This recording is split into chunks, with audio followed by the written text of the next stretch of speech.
сүйүүсү жок адам баксы. Жан дүйнөмдө ошол мага жакын да, ошол кайрык, ошол обон, ошол сүйүүгө даярда болуп, адамды сокур кылып жаңылыштырып, бир космоско учкандай сезимдер пайда болуп, өзүңдү дүйнөнүн падышасы сезип калган болгон. Менде мүмкүн разумдук болсо, бийигирээк болуп, сезимден бийигирээк болуп, мүмкүн мен акылдын жолу менен кеттим. Мен эгемендикти сүйүнчүлөгөнгө катышып калдым. Акыркы 30 жылда ким тарыктаган? Эң негизгиси руханий жадырыктын башында ошол отурат. Алардын бир 80-90% менен сүйлөшө берсең, сен алыкмырлар. Президенттикке, парламентке тарапка акчасын таркатып атса, кооманы чөнтөккө салып атса, кантип сындай ана? Анын репутациясы саясатчынын эң чоң капиталы. Фейктер эмес, бандиттер эмес, митинг кылгандар да эмес. Кыргыз эли эч убакта диктатурага баш ийип бербейт. Акыры бул жамандыкка алып келет. Бир жумадан бери жана саясатка каттанып, ойдун, көңүлдүн, жүрөктүн баарын саясат элеп алды. МПде сөз жок, милдет алам.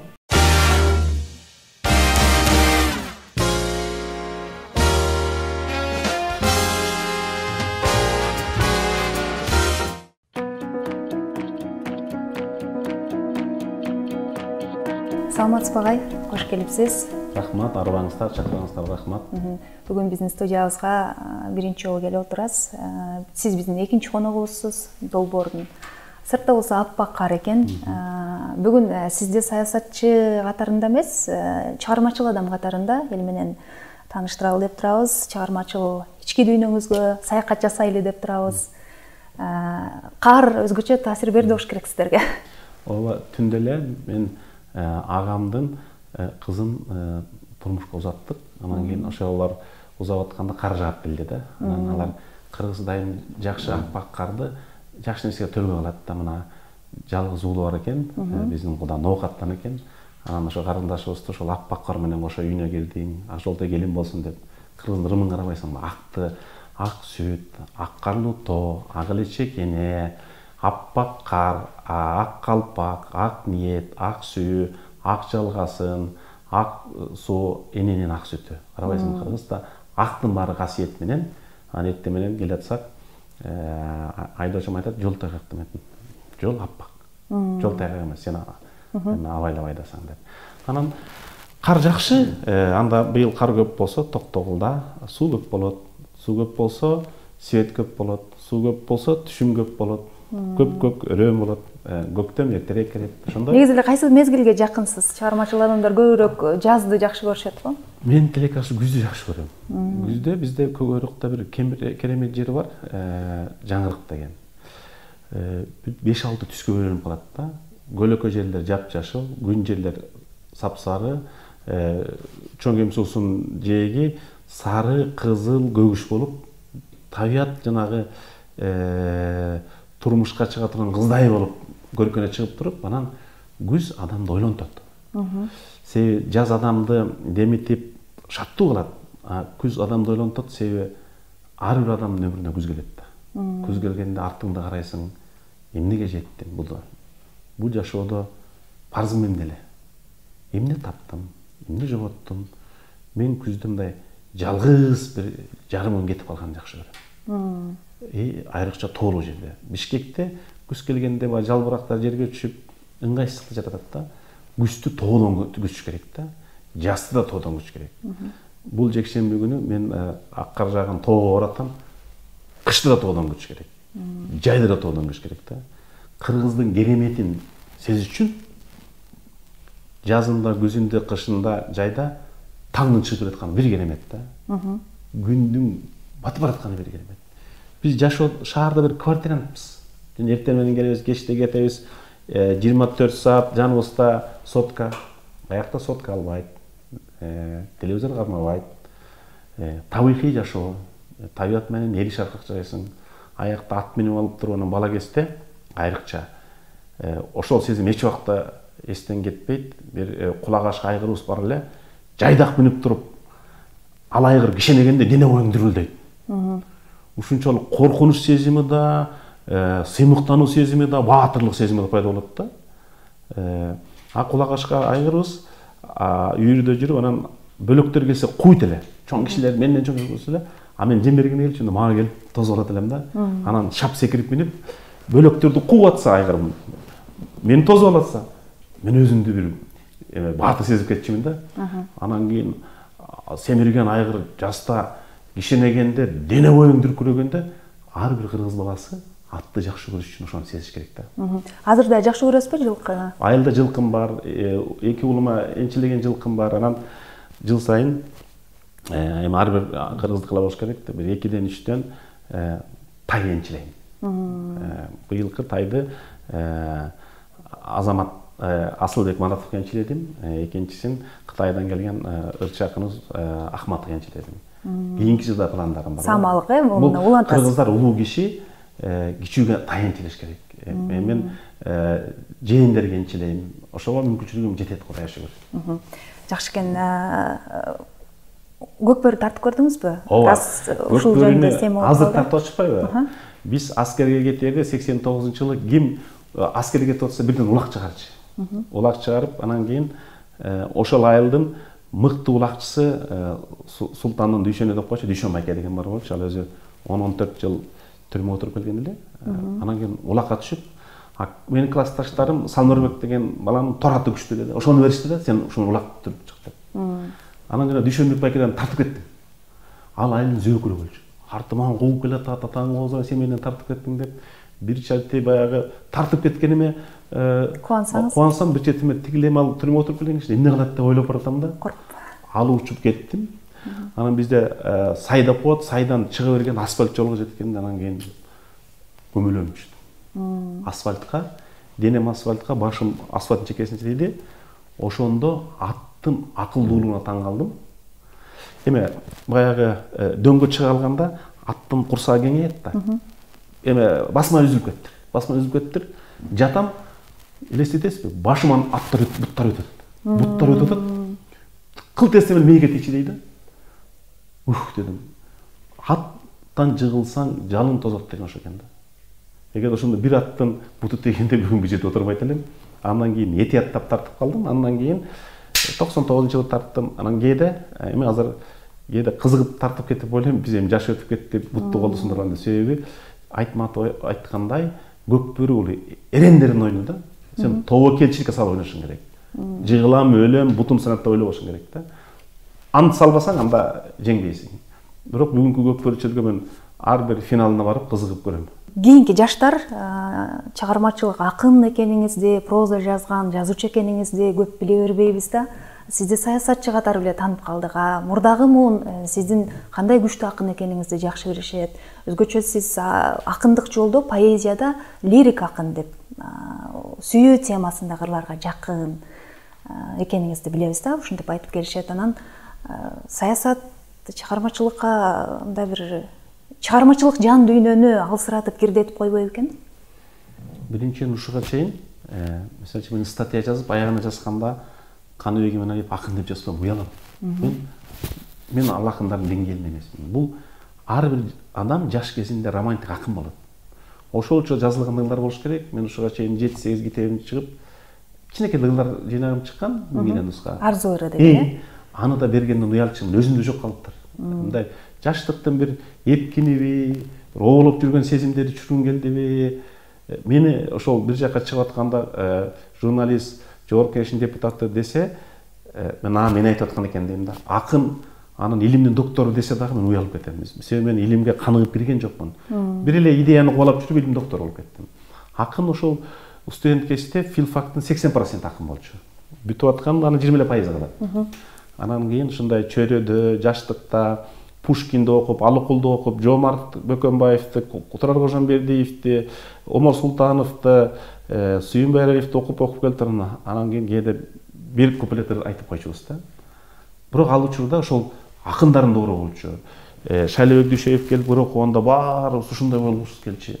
Барчынбек Бугубаев бар эле, Толук бар эле, кийин бирөө кайтыш болуп кетти, мыкты акын эле, Дүйшөн Жапаров бар эле. Мыкты акындардын муунун көрүп калдык. Алардын жанында мен мындай өзүмдү мерегеле сезчүмүн, жупун акын эле. Демек, сиз өзүңүздү акын деп эсептебейсиз? Акындык бир мүмкүн шык болушу мүмкүн. Бирок мен акындык үчүн күрөшкөн жокмун да. Акын болуш үчүн тагдыр керек. Акын болуш үчүн бүт барын кечип салып, үй бүлөңдү да барын кечип салып, акындын жашоосу бул дербештикке окшош. Менде мүмкүн разумдук кодго бийигирээк болуп, сезимден бийигирээк болуп, мүмкүн мен акылдын жолу менен кеттим, сезимдин жолу менен, жүрөктүн жолу менен кетпей, журналистика, саясатта мен саясатчы болом деп ойлогон эмесмин. Ошол учурда биз Асабада жүрүп, суверенитетке жеткен күнү биз атайын номер чыгарып, 100 000 нуска менен Эшимканов, Талант Конокбаев, Атай Алтымышев, Азимжан Ибраимов, Бакыт Орунбеков, Майрамбек Токторовдор болуп сүйүнчүлөп кыргыз элине. Анда базар азыркы спорт аянтоочубуз бар. Элдерге бекер таркатканбыз. Мен ошол күндү унутпайм. Ал убакта азыркыдай түстүү кесип чыкчу эмес. Биринчи жолу биз 2 түстүү кесип чыгарып, 100 000 нускада Эшимкановдун бул тарыхтагы зор эмгеги да 100 000 нускада бекер элге кесип таркап эгемендикти сүйүнчүлөгөнбүз. Мен эгемендикти сүйүнчүлөгөнгө катышып калдым.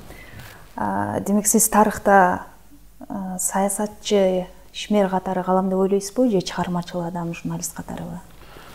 Сиз саясатчы болуп тарыхта калыш өтө кыйын да. Баарыбыз эле саясатта жүргөндөй болуп атабыз, бирок акыркы 30 жылда ким тарыхта калды?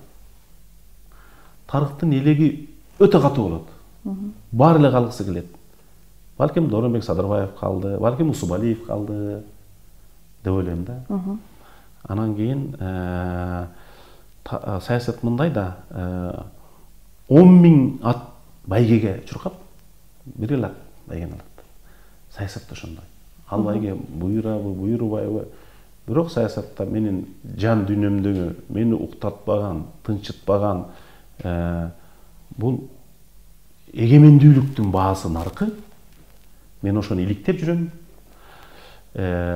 847-жылы кыргыздар зоболосу дүңгүрөгөн Азиядагы улуу өлкөнү кылган. Ошондо биздин армия 100 000 болгон. Азыркы армия 12 000. Биягы тиягы Байкөл, Монголиянын үстү, бүт Орто Азия, тияктагы азыркы Суарга чейинки жер биздин жер болгон. Ошону дүңгүрөткөн каганат эмнеге урап калды дегенге мен жол издеп жүрөм. Улуу кыргыз каганаты. Монголияны, Байкалды, Тываны, Хакасияны, Алтайды 7-9 жолу кыдырып келдим. Мен жайкы отпускаларымды ошо кыргыздын байыркы жерлерине өткөзөм. Мен жооп таба элекмин. Эмне үчүн кыргыз каганаты урап калды? Ага жооп таппасак, бүгүнкү кыргыз каганаты кантип курабыз? Жооп табышыбыз керек да. Себеби мамлекет да адам сыяктуу. Адам төрөлөт, өсөт, өнөт, өлөт. Мамлекет туулат, өсөт, өнөт, мамлекет өлбөш керек. Балким 80 жылдан ушул жерде мен жок болом. Бирок ушул жерде кыргыз мамлекети туруп, бир да мамлекетке чөгөлөбөй, кул болбой жашаган.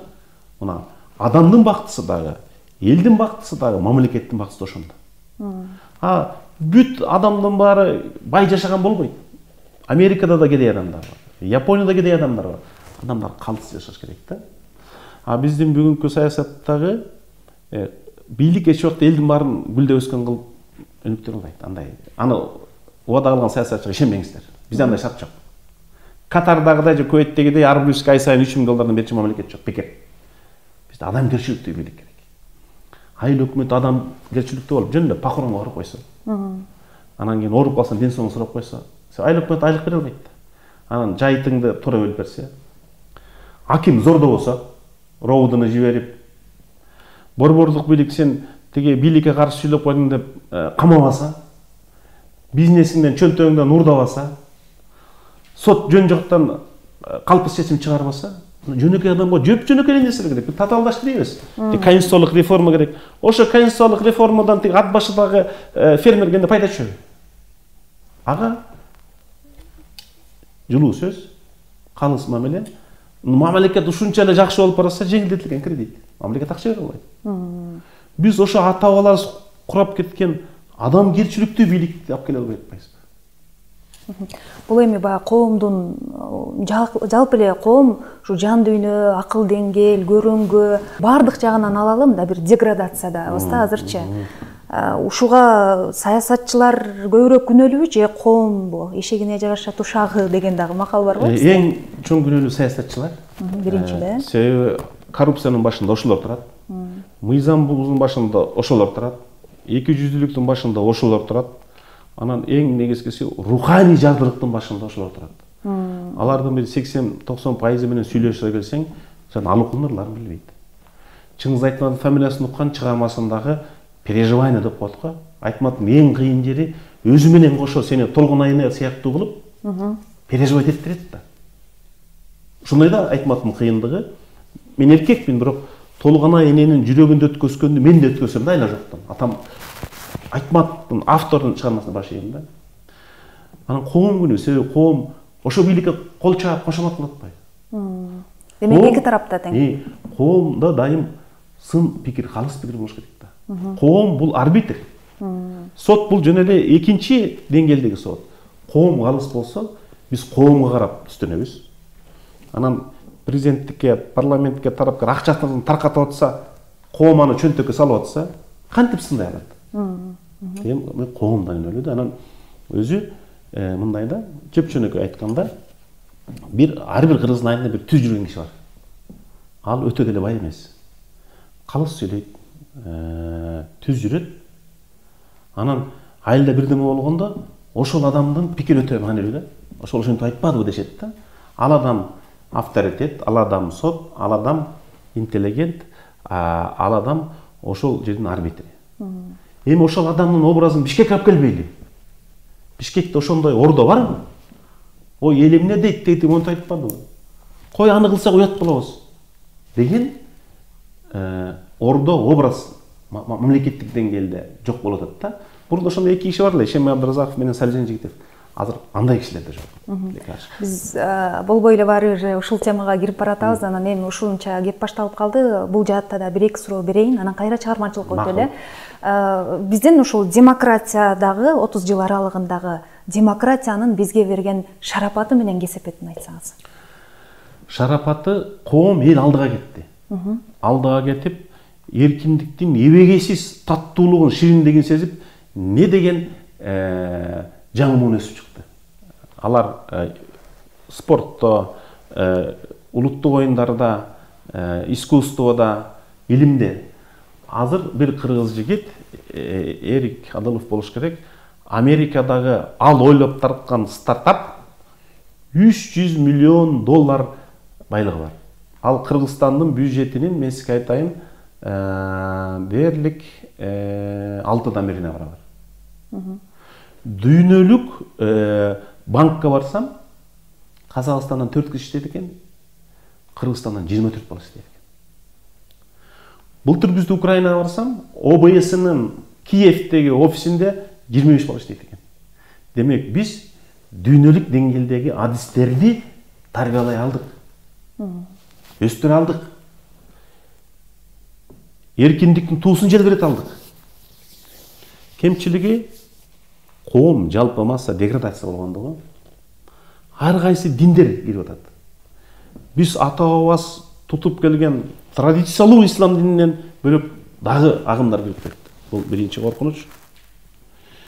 Экинчи коркунуч илим жагынан жалпы коом, биз эл аралык коомдун көрсөткүчү боюнча артка кеттик да.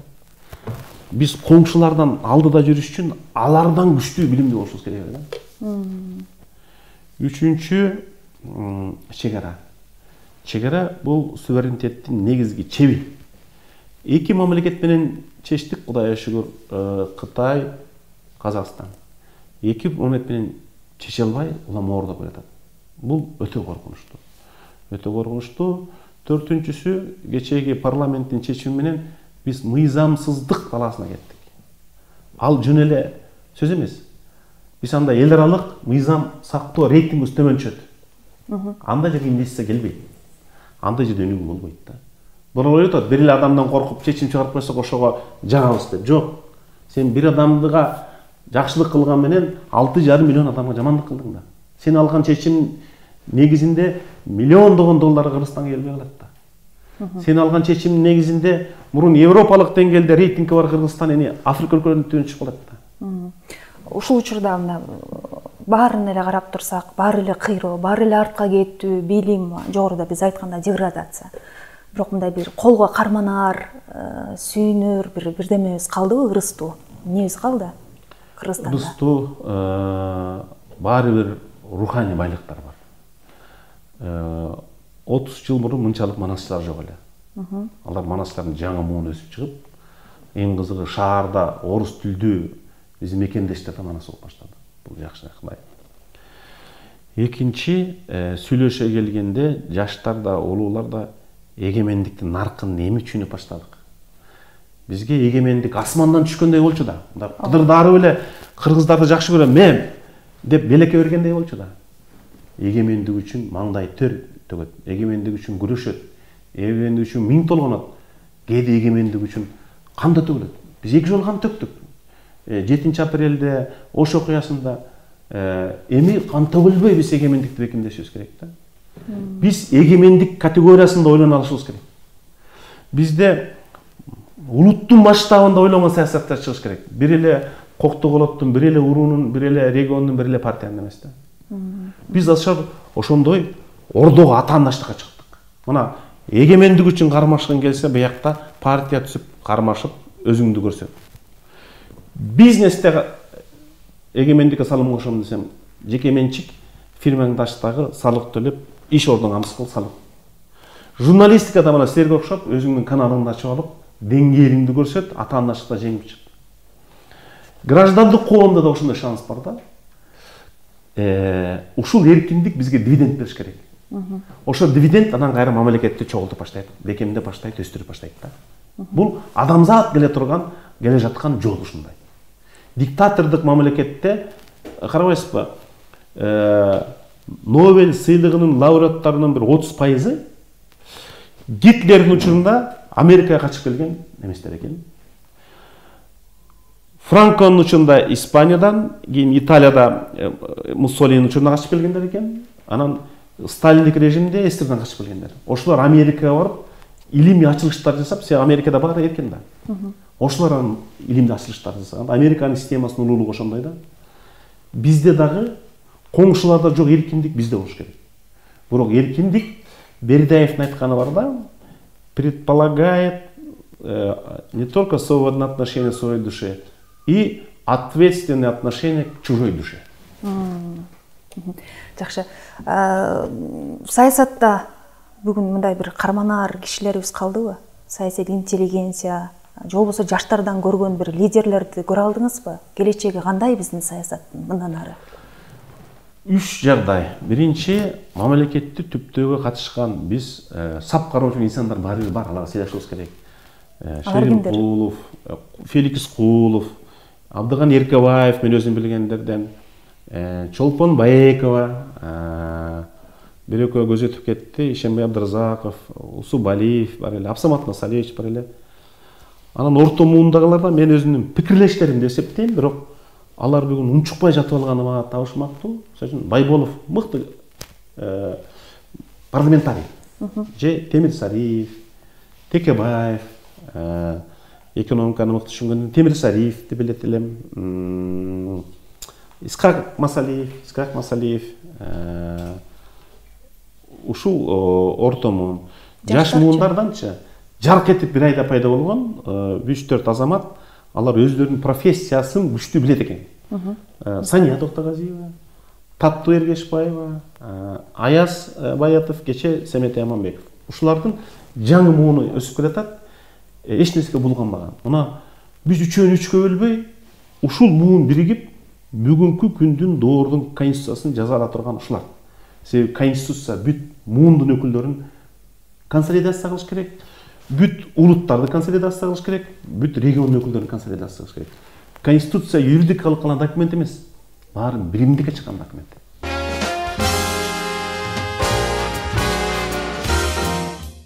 Эгер сизге конституцияны өзгөртүү тизгини берилсе, мүмкүнчүлүгү берилсе, жаңы түзүү эмес, өзгөртүү, кайсыл жерлерин өзгөртөт элеңиз? Кандай кылып? Мен айтып атам, 5 эле пункты бар. Биринчи, президенттин ыйгарымдыктарын кыскартыш керек. Экинчи, сот органынын эркиндигин, көз карандысыздыгын көбөйтүш керек. Үчүнчү, партиядан парламентке жеңип чыккан эң чоң партиянын лидери автоматтык түрдө премьер болуш керек. Төртүнчү, депутаттардын жоопкерчилигин жоготуш керек. Бешинчи, шайлоо системасын өзгөртүш керек. Баягы эл катастрофа болуп чыгат. Ушу бешөөнү эле өзгөртсөк, алдыга жылабыз. Саясатта кетирген каталарыңыз болдубу? Болду. Кайсыл? Мыйзам чыгаруу жагында мен алган мыйзамдын баары иштеди дебейм, бирок коомго зыян тийген жок. Пайдасын тийгизди. Кайсыл барандуу мыйзамдарды эсептеп бериңизчи? Сиздер иштеп аткан коомдук тиле көрсөтүү жөнүндө. Акыркы 17 мыйзам кабыл алынып, экономикалык реформа жөнүндө. Мигранттар жөнүндө. Баткен, Жалал Абад, Оштогу чек арага жакын жашкан айылдарды колдоо жөнүндө. Манас эпосу жөнүндө. Лейлек эркин экономикалык зонасын түзүү жөнүндө. Элдерден кат келсе аны тез жооп бериш керек жөнүндө. Жолду оңдогон фирмалардын жоопкерчилигин көтөрүү жөнүндө. Кыргызстанда тышкы саясат боюнча 4 эле мыйзам бар. Мамлекеттик протокол, эл аралык келишимдер, дипломаттык кызмат жана тышкы саясатта аныктоонун мамлекеттик органдардын ролу жөнүндө 4 тең мен авторлугум жазылган. Ушул сыяктуу бир канча мыйзамдар. Аны мен бир юрист жалдап эмес, өзүм жазган мыйзамдар. Өкүнгөнүм кээде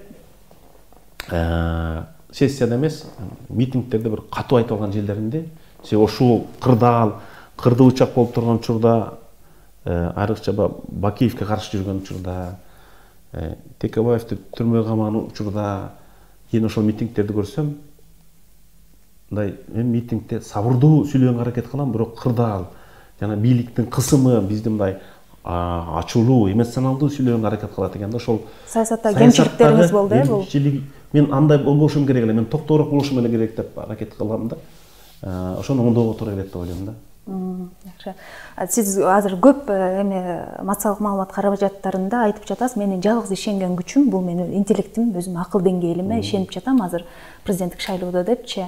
Эгер ушул президенттик шайлоого бараткандар менен акыл таймаш болсо, эл алдында интеллектуалдык бир жарыш болсо, жакшы болот эле деген оюңузду айтыпсыз. Мен дагы көптөн бери ушул нерсени ойлоп жүрөм да. Деги эле бир депутаттыкка барабы, президенттикке барабы, эл алдында ачык интеллектуалдык бир таймаш болсо депчи, ушуну БШК киргизе алабы? Кантип киргизсек болот? Ушуну БШКга азыр киргизе албайбыз. Бирок келечекте муну журналисттик коом ким кыргыз элинин келечеги үчүн баармын дегенге алдыга 63-тün баары чыгат, 10 чыгат. 20 суроо экономикадан, 20 суроо эл аралык саясаттан, 20 суроо мыйзам чыгаруу маселесинен, 20 суроо маданияттан, 20 суроо тарыхтан, кылбайсыздар 100 суроо. Интеллектуалдык таймаш болсун, эл көрсүн. Аякта коррупция болбойт. Мен президент болом деген адам кыргыздын тарыхын билбесе, мен президент болом деген адам кыргыздын экономикасын билбесе, мен президент болом деген адам эл аралык саясатты билбесе, мен президент болом деген адам мыйзам чыгарууну билбесе, кантип президент болот? Биринчи адамдын акыл эси, интеллектуасы бул анын репутациясы саясатчынын эң чоң капиталы. Фейктер эмес, бандиттер эмес, митинг кылгандар да эмес. Адамдын байлыгы ошол. Ошондой байлык менен Майя Санду Молдовада бийликке келди. Ошондой капитал менен байдан келди бийликке. Биз ошол жолду үйрөтпөйлүбү? Эң маданияттуу, эң билимдүү, интеллектуалдык көрөңгөсү терең, кыргыз маданияты менен тарыхын кан жанында сиңирип, бүгүнкү мыйзам чыгарууга аралаштыра билген адам келсин десеңер, бул мамлекетке да пайда, бул элге да пайда, бул эл аралык коомчулукка да пайда, эң негизги бул талапкерге да пайда да. Ошол 100 суроого, ал 100 суроого алдыңга берилбеш керек. Күтүлбөстөн силер тандайсыңар, билет алгандай жооп берет. Кыргыз тесттен өттүк го, эми интеллект тесттен өтпөйлү. Ошол журналисттер силер уюштурсаңар, 10 чактысы качып келбейт. 10 чактысы качып келбейт. Бул эң жакшы болот эле. Ошол президенттикке мен ошолго даярмын. Даярсыз, азыр ошол сүрмө топтун ичинде бир 60-тан ашып кетти. Ошонун ичинде чындап эле мындай көрүп туруп ыйлай турган жагдай дагы болду да. Бул мамлекетте шылдыңдуу эмеспи? Биринчиден, көп кандидат болгону бул демократиянын салтанаты. Экинчи, өкүнүчтүүсү, президенттик институт ушунча дискредитация кылып салыптыр. Ким да болсо президент болсо боло берет деген ой коомду калтырып калдырат.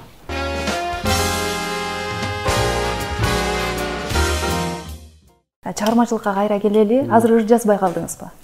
Кейде жол жүргөндө бир ойлор келет, тышкы дүйнөдөн кетип өзүң бир космос учуп жүргөндө, анан тоого барганда, анан көл жээгинде жүргөндө чимелей калам.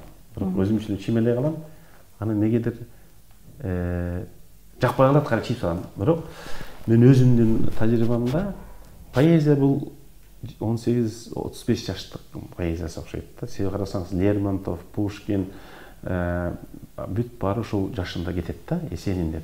Мен азыр прозанын жашына келдим.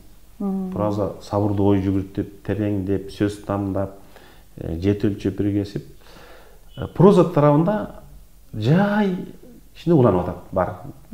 Кайсыл темада эгер бар болсо? Мен жана улуу кыргыз каганатын айтпадымбы? Ошол Барысбек 8-кылымдан 11-кылымга чейинки доорду мен панорамасын көрүп чыктым, жерлерди көрүп чыктым. Мыкты тарыхчыларыбызга рахмат. Нурдүнүсеев, Мурат Кожобеков, ошо менин китебиме Өмүрбек Макелек карап чыкты, Кеңеш Супов карап чыкты. Жана кыргыздары. Жаңы. Дагы кичине убакыт керек. Өзүм купулум толуп айтат. Стили такыр бөлөкчө, стили бөлөкчө. Муну жалпы массалык түрдө эл окуйт деп ойлобойм. Мындай тарыхый, интеллектуалдык багытта мындай тарых роман дейлиби? Ага да жакындап кетет, атын атай элекмин.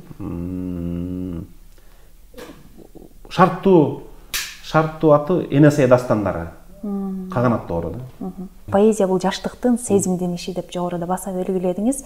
Анан ошол учурдагы ырларыңызды мындай жашап жаздыңызбы же жасаппы?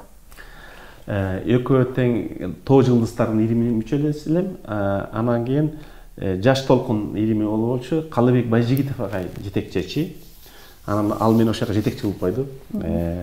Биз жаштар өзүбүз аскерге кете элекпиз, 1-курс. Ошондо поэзияны жаштар сүйчү экен. Мен билем, Селкос академия, Селкос институту ошол жака барып, бакылдап окуп, Жемпеттин кыздары менен таанышып, бакылдап окуп, Соода техникуму, завод Ленинге барып, Акыл Ойлубаева деген эжебиз бар эле. Ошондо Турсунбек акын да мүчө болчу. Адыр жазчы. Анан кийин адегенде кыйнап жасалмады да ырлар болот. Жашап жазган ырлар да бар да. Анан мисалы кайсы ырларыңыз? Убакыт биригегенде жасалма ырларың жашабай калат экен. Жан дүйнөң менен кошо жаралган ырларың жашап кетет окшойт да. Азыр сиздин жашап, обон чыгып, эл арасында ырдалып жүргөн ырларыңыз ошол эле Элмирбек Иманалиевдин аткаруусундагы Кубат Болотхановдун обонуна жазылган Армандашым, Өмүрлөшүм, Майрамбек Осмонов көп сиздин ырларыңызга кайтылат. Арзуу ыры. Эң көп обон жараткан Айбек Карымов досум, Майрамбек Осмонов, тиги Жаныш Кочкоров, Эсен Мадамбеков, үч теректен 3 кызы улуу эжебиз да жазды, рахмат. Анапия Райымбекова, анан кийин Камчыбек Букалаев байке жазып жүрөт. Анан ким Сталбек Бактуулов жазып жүрдү. Баарына рахмат. Анан кээбирлердин сөздөрүн укканда уялып кетем. Кээ бирөө ырдалып кетет да. Бул дагы ар бир ырдында тагдыр болот окшойт да. Кээ бирөө жашап кетет экен, кээ бирөө жашабай калат экен. Кээ бирөөнө радиону эстегенде ошол ырды жазган күн эске түшөт. Ошол доор, ошол жашты эске түшөт. Музыканын жакшы жери, поэзиянын жакшы жери адамды эсе алат экен да. Кайсыл ырыңызга жазылган обон жагат? Көбүрөөк кайсы ырды жазасыз? Майрамбек Осмоновдукун радиодон көп барат, анан өзү да сонун ырдайт. Анан кийин Жаныш Кочкоров, Айбек Карымов, Камчыбек Букалаев баарыныкын эле бирден экиден эсте калгандарым бар. Жаман жери ошону өзүм ырдай албайм да. Ичимен бир кайрыйм. Кудай үн бербегенден кийин зордош кыйын экен, бирок жан дүйнөмдө ошол мага жакын да, ошол кайрык, ошол обон, ошол сөз. Жан дүйнөңүзгө жакын болсо, эсиңизде да бар чыгар, балким ошол кездеги ырлардан көркөм окуп бересиз, жок дегенде бирөөнү. Тилекке каршы мен даярданып келсем болмок экен. Азыр бир жумадан бери жана саясат каттан алып, ойдун, көңүлдүн, жүрөктүн баарын саясат элеп алды. Эмкеде сөз жок, милдет алам. Биз студент кезде ыр окуп да мелдешчүбүз. Анан эч кимибиз Кожегелди улуйуп да эр окуй албайбыз. Ал ыр окуганда чачтары титиреп, анан өзү образга кирип кетип, ойкуп, кайкып, анан үнүдү кылыш келишет да. Мен ошо Кожегелди акедай ыр окусам деп жүрүп, андай окуй албайм да. Ырда айтышат, Маяковский мыкты окуган дешет. Кийинкилердин Жоло Мамытов мыкты окуган дешет. Биз көрбөй калдык. Жоло Мамытовду бир жолу көрдүм. Окшосуң асмандагы бир жылдызга, жок жалган жылдыз өзү окшош сага деп. Анан мен өзү Байдылдардын ырларын 7-8 класста көп жаттачу элем. Бизде Толукбек Омар Султановдун жана Сүйүү поэмасын сен жөнүндө поэманы бүт жатка өтчү. Байдылданын жана эме деген жөнөкөй ырлары бар. Мен киммин, мен акын жаман сары, колунда койгон калем сабы, энекем эптеп төрөп койсо керек, элинде көбөйсүн деп адам саны. Анан апасына ардаган ыры бар, чоң апасына. Сары жазка, сары тектерге алып барып, мен уйларды далай жүрдүм кайтарып. Уйду көрсөм, апакемди көргөнсүм, ал киши да уйчабас жымайпайып деп. Анан Турар Кожомбековдун ырлары бар. Кызыл гүлдүн жанында тезек жатат, тулпар менен бир короодо эшек жатат деп. Ушундайлар. Эми азыр көп эстен чыгып кетти. Омар Султановдун ырлары жаттаганга ылайыктуу эле. Алуу Токонбай, Халыкул Осмоновдукун баарыбыз билебиз да, ата чокту.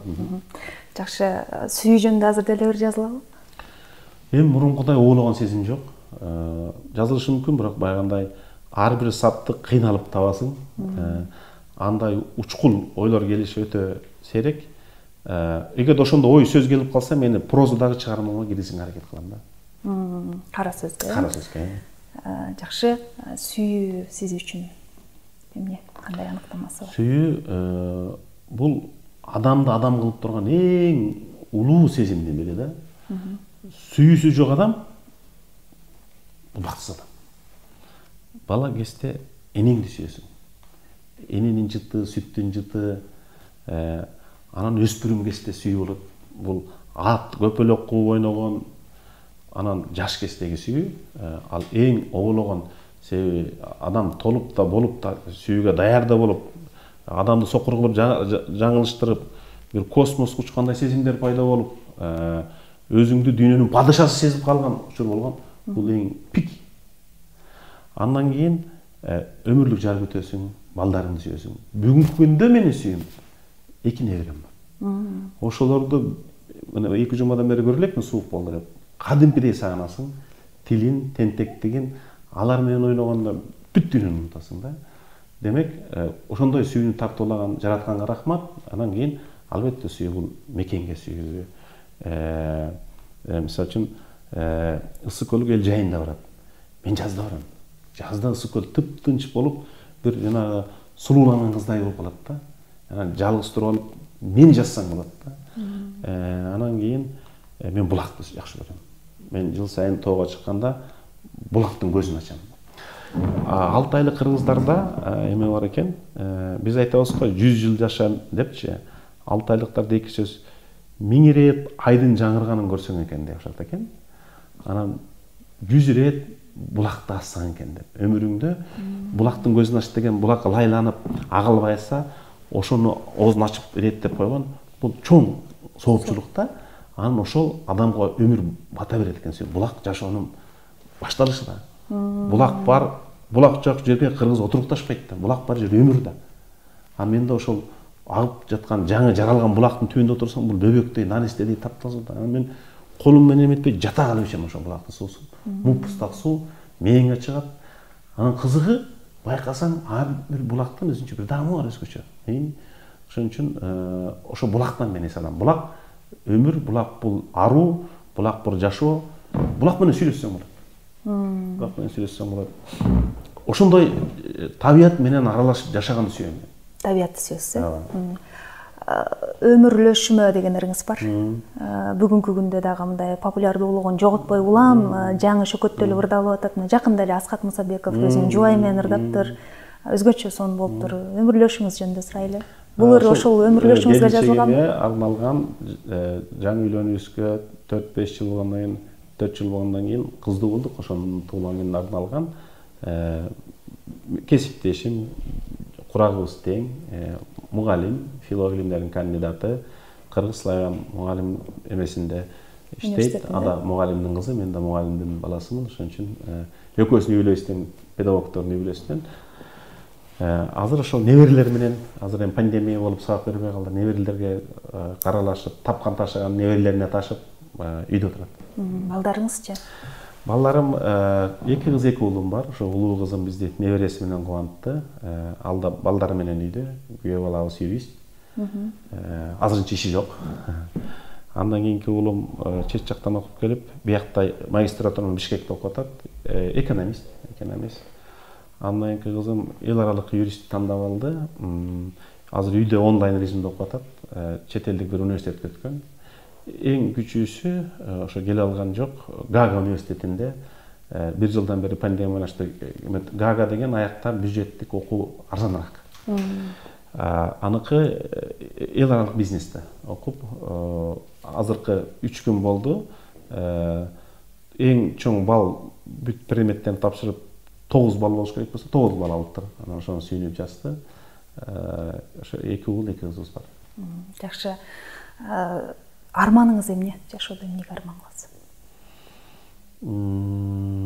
Ошол атам узагыраак жашаса дегем.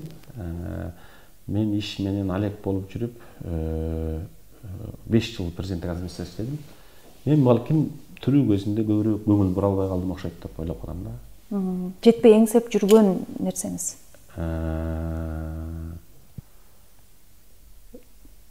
Мен ошол университетти бүткөндөн кийин дүйнөдөгү атактуу вуздардын биринен билим алсам деген.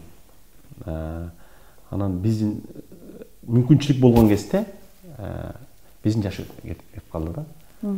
Эгерде 10-15 жыл эртерээк болгондо баарын таштап кечип салып, эл аралык деңгээлдеги дүйнөлүк вуздардын биринен бирин алсам дедим эле. Ала албай калдым, бирок кээде баягы күн сайын окуп, жаңы китептерди чыгып, ошонун үстүндөмүн.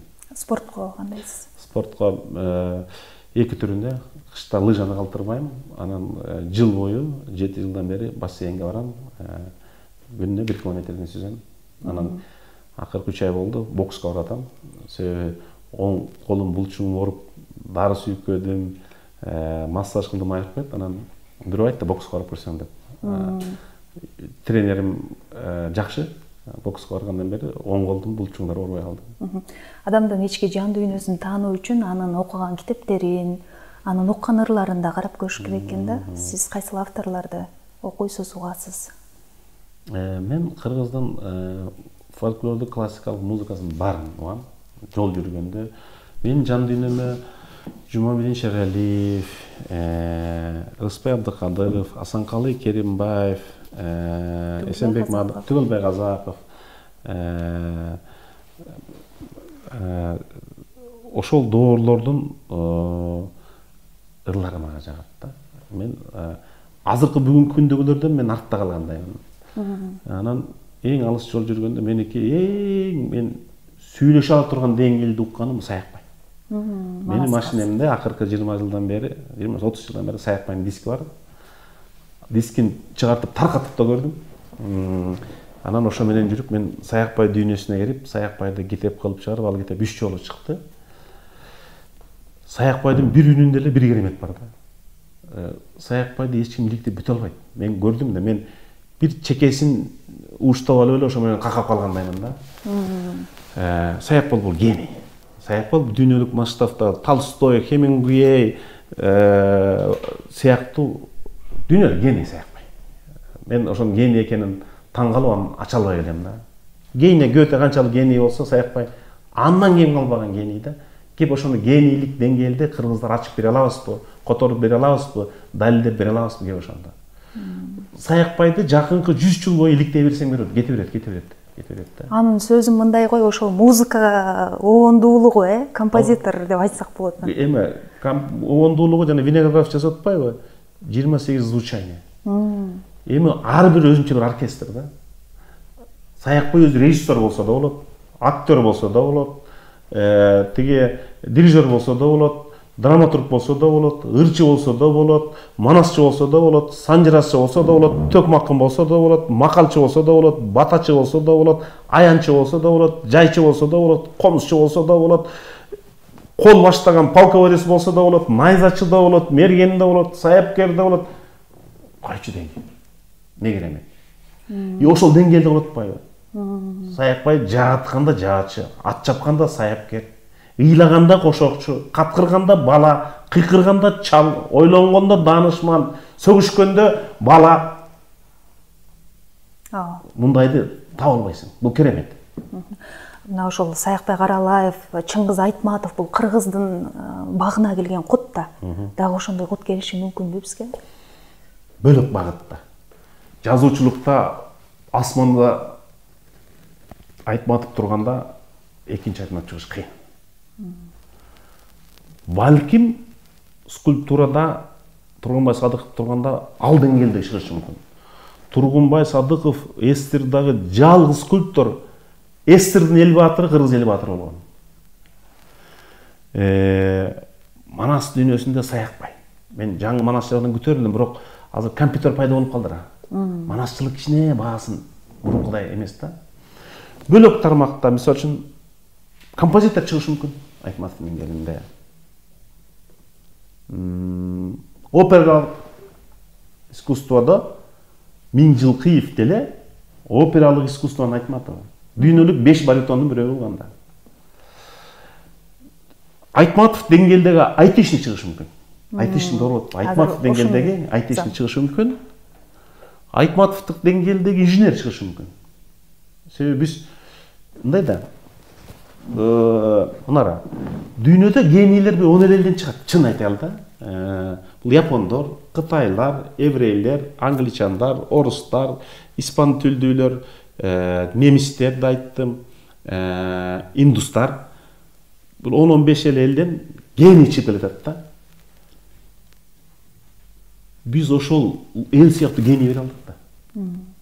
Биз саныбыз аз болгон менен дүйнөлүк наркка, казынага ошол еврейлердин деңгээлинде адамдарды бердик да. Biz ушундай калыптанып калганда эң көп генийлер еврей англистерден да. Эми Кытай менен саны көп да индустар. Ошон үчүн генийлер көп. Бүгүнкү күндүн генийлери ошо Кытай менен индустардан чыгып атпайбы. Америкалык бүт ар кошкон эл. Мындай сегментация кылып келгенде биз эң аз улуттардын дүйнөдөгү эң аз сандуу мамлекети бар 20 өлкө бар. Прибалтика өлкөлөрү, Монголия, Албания сыяктуу. 4-5 миллион эли бар. Молдова сыяктуу. Бирок гений жаратканын арасынан биз элебиз. Ошол сыймыкты сактап келишибиз керек да. Жана мен китептер жөнүндө да сурадым да, кайсыл авторлорду көбүрөөк окуйсузчу? Тилекке каршы акыркы китебим Ясмина Гузель деген өзү татар кызы. Ал Россияны титиретип аткан автордун бири. Ал кино болуп чыкты, репрессия болгон семья жөнүндө. Открывает глаза, авторун атын атап калдым. Ошол жүрөк титиреткен чыгармасы болду.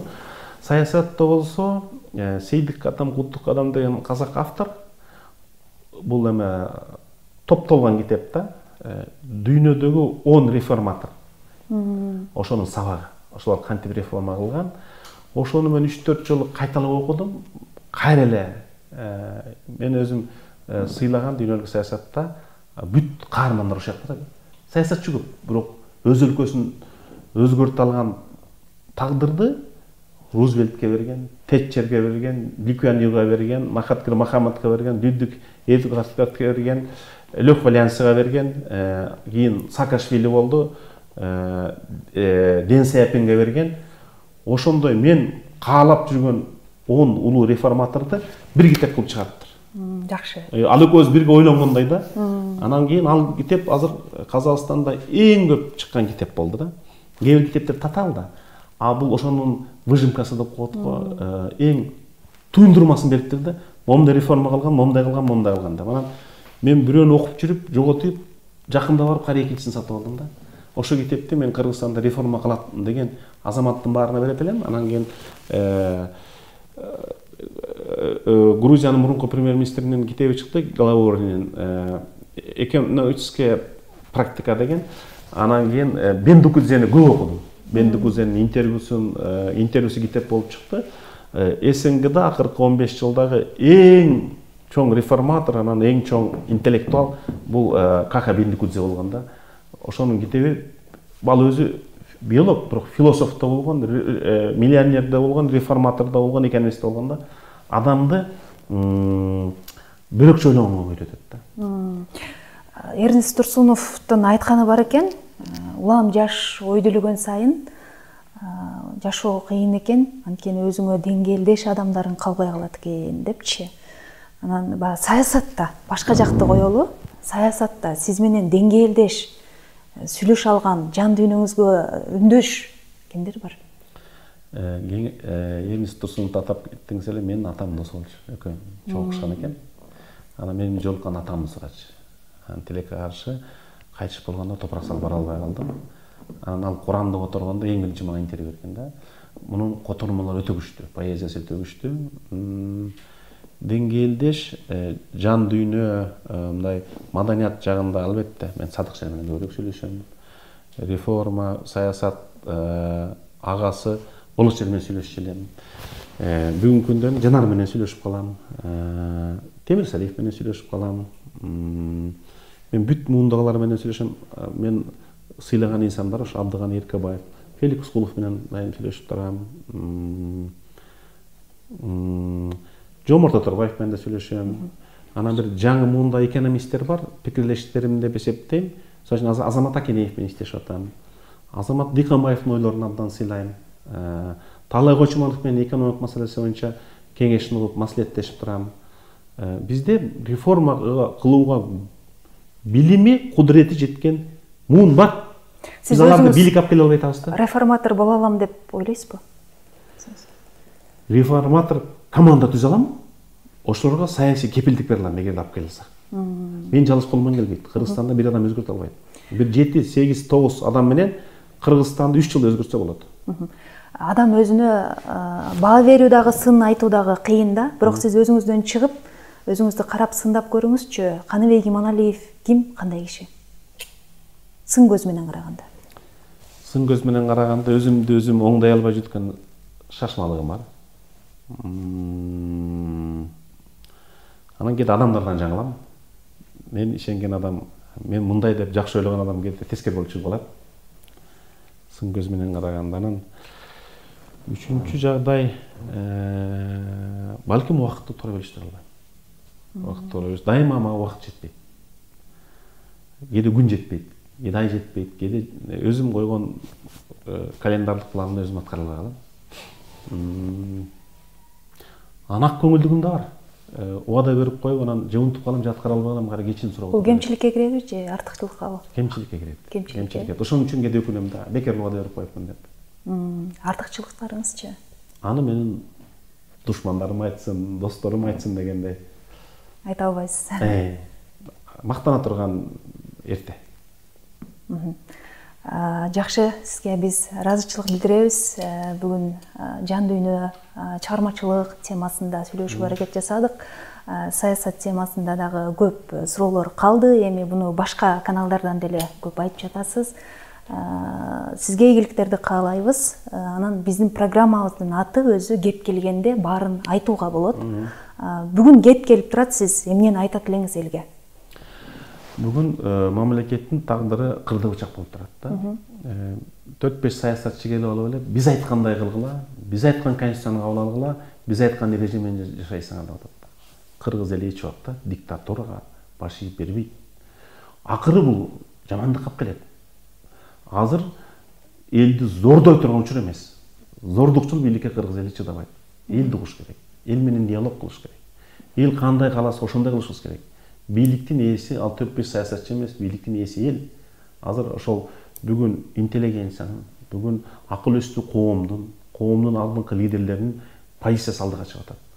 Алардын ойлору прогрессивдүү, алардын ойлору мамлекетчил. Ошон үчүн жанагы бир оюн чуктап алышты, референдум. Бүгүн кимдин кереги бар? Ар бир референдумга 600 миллион сом керек. Ал андан көрө 600 миллион сомго бүгүн ооруп аткандыга дары сатып бербейли. Андан көрө ошолор бүгүн жанагы пандемияда кайтыш болгондон үйлесин жардам бербейли. Элди ойлогон саясатчаны кылбаш керек. От менен ойнобош керек. Мамлекеттүүлүк менен ойнобош керек. Ошондуктан мен сабырдуулукка чакырам. Мен ошол консолидацияга чакырам. Мен жеке амбицияң, бутуң тепкин келип атса, тилиң сүйлөгөн келип атса, колуң уштаган келип атса, баарын азыр өзүңө баш ийдирип отуруп, мамлекеттин кызыкчылыгы, конституциянын бийиктиги, элдин ынтымагын биринчи орунга коюш керек.